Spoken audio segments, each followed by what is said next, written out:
May I, Madam, draw the attention of the Honorable Minister to an important committee set up by the Government of India in 1958 under the chairmanship of Mr. Niyogi, who was asked to inquire into the various problems of railway road coordination.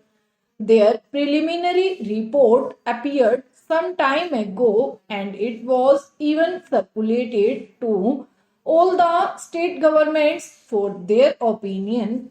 But to my regret, I have to say that the work of this committee has been very much hindered as a result of the indifference and, may I say, callous negligence on the part of the state government as well as on the part of the ministry concerned in taking up this question and in pursuing it so that we may be able to have a clear and comprehensive picture of the transport situation in the country.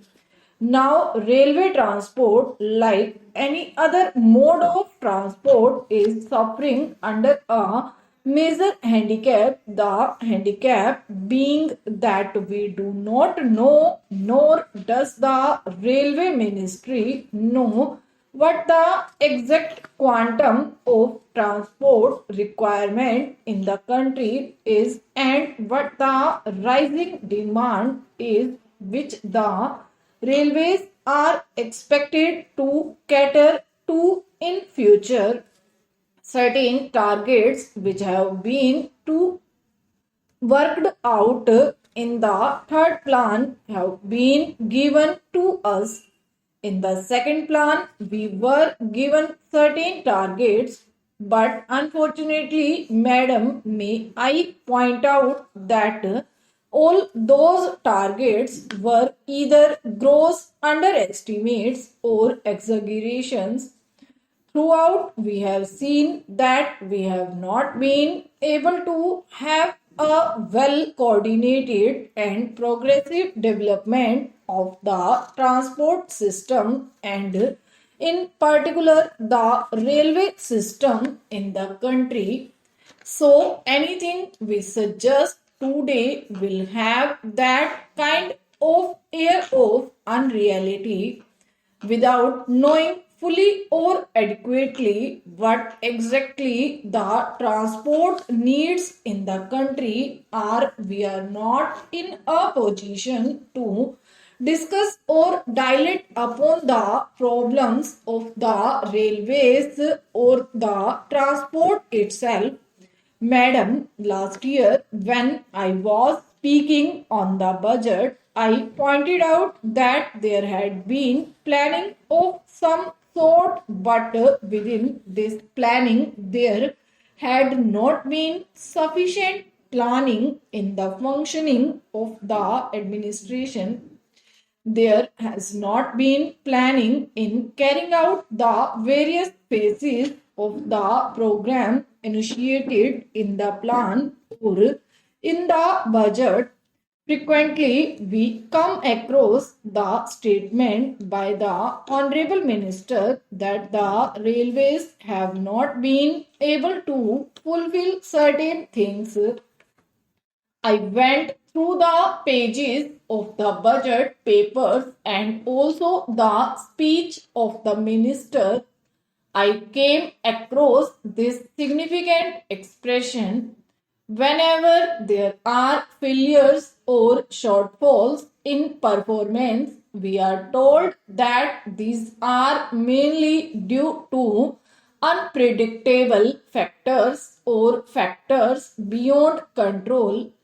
I do not think that some of the factors which my honorable friend would like us to believe that they are unpredictable or uncontrollable cannot be anticipated. For instance, I may draw the attention of the Honorable Minister to one important fact that is we have been supplying since some time past empty holidays for a long distance to collieries, to steel factories and so on.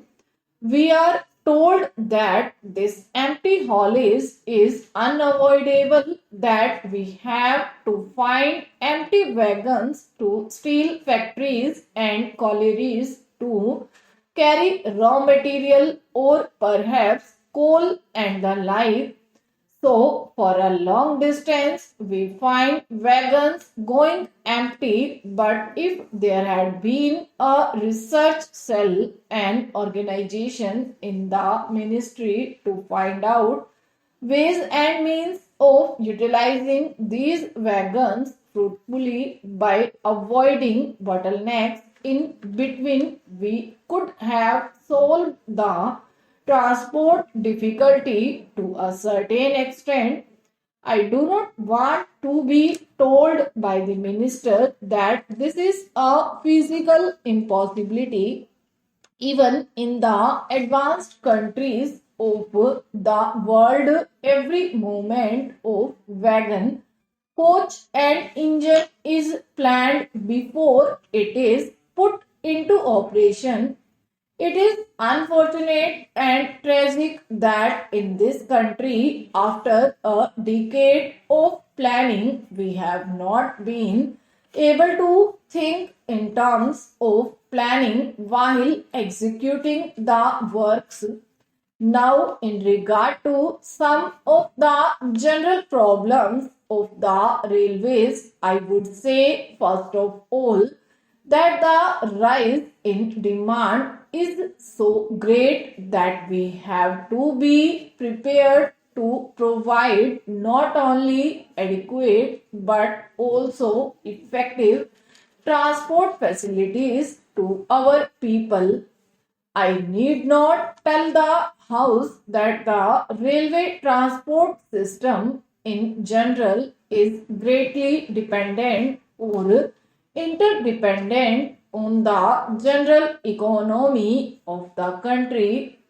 But during the last one decade, there has been one significant factor that has to be appreciated, that is the demand for transport is increasing at a faster rate than the rise in the national income or the rise in production in any sector or in any industry.